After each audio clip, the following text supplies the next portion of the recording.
Hello guys, welcome back to the channel. आज का video काफी इंटरेस्टिंग और हेल्पफुल होने वाला है। अगर तुम्हें भी मर्चेंट नेवी ज्वाइन करना है, ग्रेट ईस्टर्न तुम्हारे लिए एक बहुत अच्छा ऑप्शन होने वाला है। अगर तुम 60 to 70% पीसीएम रेंज के बच्चे हो तो 60% ग्रेट ईस्टर्न का एलिजिबिलिटी क्राइटेरिया होता है, एज यू नो। एंड 2027 में again it would sponsor at least 80 credits, तो तुम्हारे पास एक अच्छा चांस बनता है। अब अगर तुम्हें प्रिपरेशन करनी है तो डिस्क्रिप्शन में फॉर्म की लिंक पड़ी है, फटाफट से जाके वो फॉर्म फिल आउट कर लो। और आज के वीडियो में हमारे साथ हैं लक्ष्य सर। एंड लक्ष्य सर तुम लोगों को बताएंगे कि कैसे तुम लोग ग्रेट ईस्टर्न में स्पॉन्सर हो सकते हो and what is the exact process of sponsorship की ग्रेट ईस्टर्न की स्पॉन्सरशिप मिलती कैसे है। तो लक्ष्य सर, सबसे पहले स्टार्ट करते हैं आपके इंट्रोडक्शन से।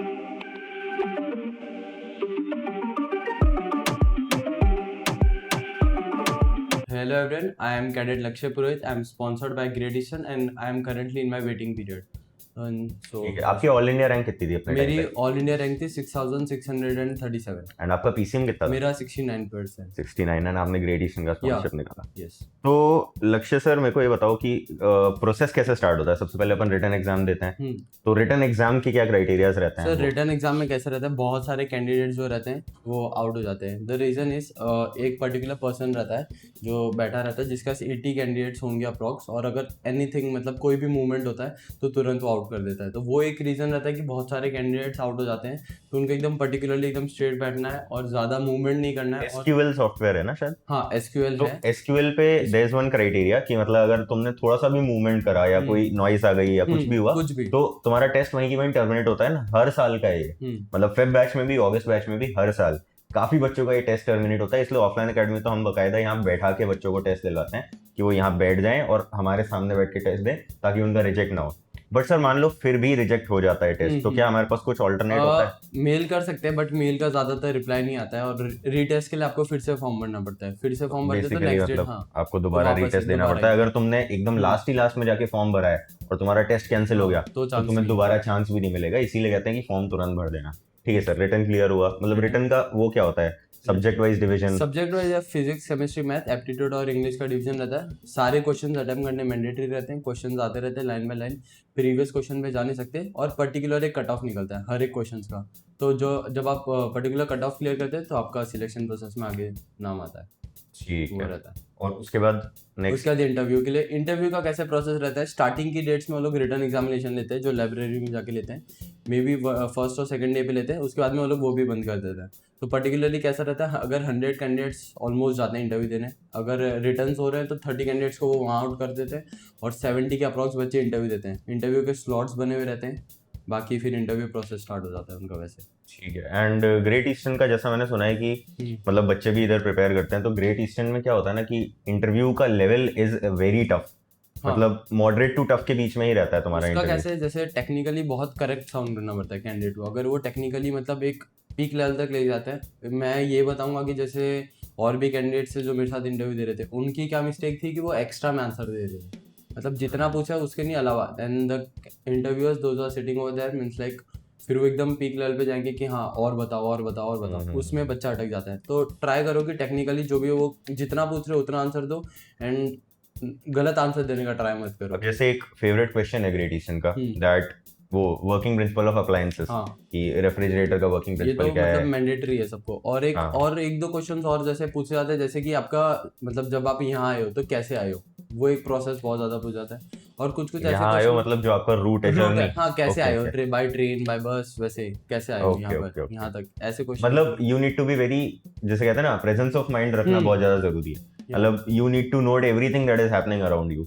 और जैसा ग्रेट ईस्टर्न होता है, मतलब काफी बच्चे मर्चेंट नेवी के एस्पिरेंट और ज्वाइन करना चाहते हो, सेल्फ स्टडी से करना है तो IMCT 200 बेस्ट है तुम्हारे लिए। नीचे लिंक दिया है, फटाफट खरीद लो।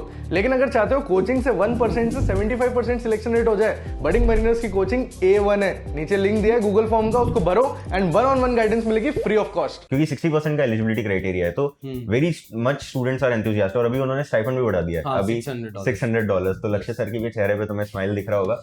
अभी स्टाइपेंड बढ़ गया है, इट इज $600 प्लस में they are working on the waiting as well. कितना चल रहा है अभी वेटिंग? अभी करंटली देखो 8 to 12 मंथ्स है, डिपेंडिंग अपॉन योर रैंक, क्या रैंक है आपकी। अच्छा, मतलब मिनिमम 8 मंथ्स तो है। मिनिमम 8 मंथ्स तो है। ये बच्चे जब पास आउट हो जाएंगे, दैट वुड बी 2028, तब तक क्या वेटिंग पीरियड बट रहेगा? डिपेंडेंस रहता है। अभी जैसे कंपनीज भी और ला रहे हैं वेटिंग पीरियड को कम करने के लिए। कंपनीज भी बहुत बढ़िया बढ़िया आ रही हैं, EPS, डॉक एंड डेल और एंग्लो ईस्टर्न बाहर से भी ले रही है कैंडिडेट्स।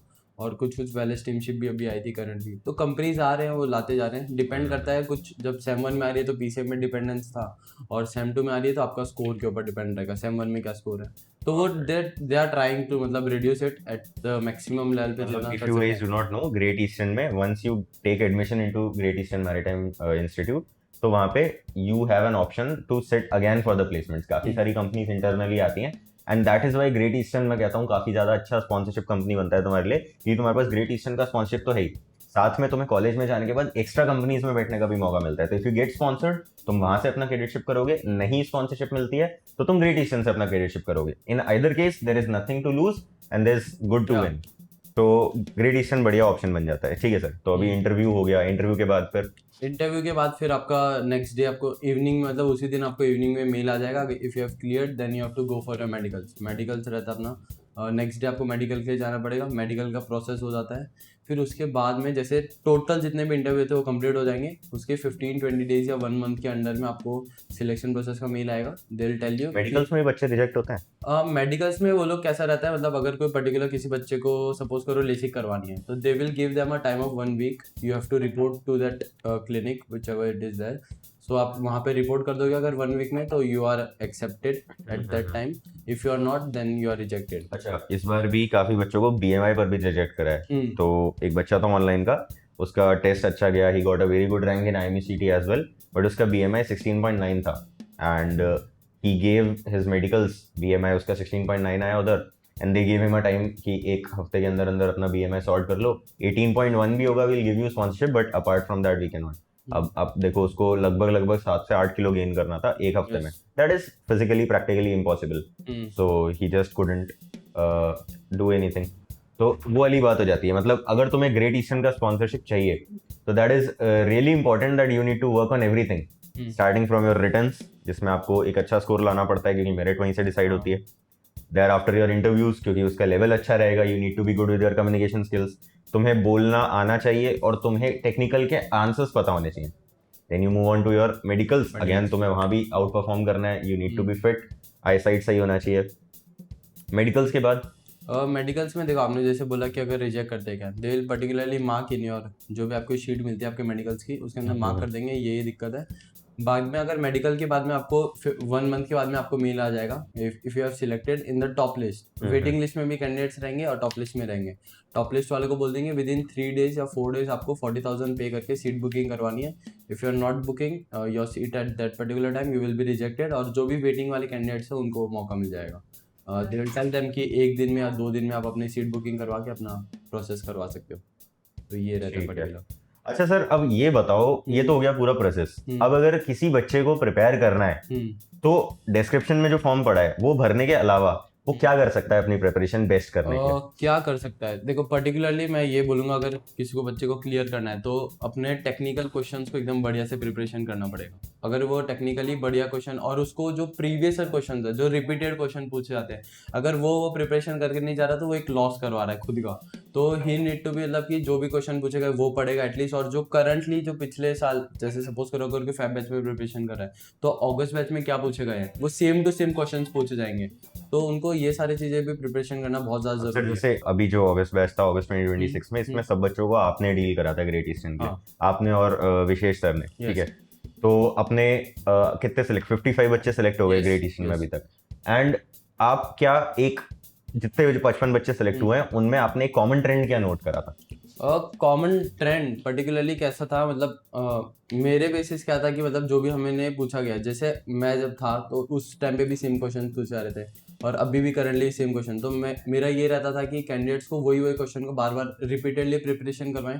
और थोड़े बहुत जो न्यूमेरिकल क्वेश्चन है उनमें बच्चे अटक रहे थे, तो उनको अभी तक भी याद है एग्जैक्टली वही सेम क्वेश्चन दे रहे थे और वही सेम क्वेश्चन पूछे गए थे रिगार्डिंग ट्रायंगल और सर्कल के रिगार्डिंग, सेम एग्जैक्ट क्वेश्चन। 10-11 बजे तक यहाँ पे ऑफिस में जब मैं कभी कभार आता था तो यहाँ इंटरव्यू चलते रहते हैं। लक्ष्य सर हैं, विशेष सर हैं, ये लोग सब अपने ऑनलाइन भी ऑफलाइन भी दोनों केसेस में मॉक इंटरव्यूज लेते रहते थे, and that is the reason of those crazy results. तो वही है बच्चों, अगर तुम लोगों को भी बढ़िया प्रिपरेशन करनी है, so what you can do is description में फॉर्म पड़ा है, फटाफट से फिल कर दो।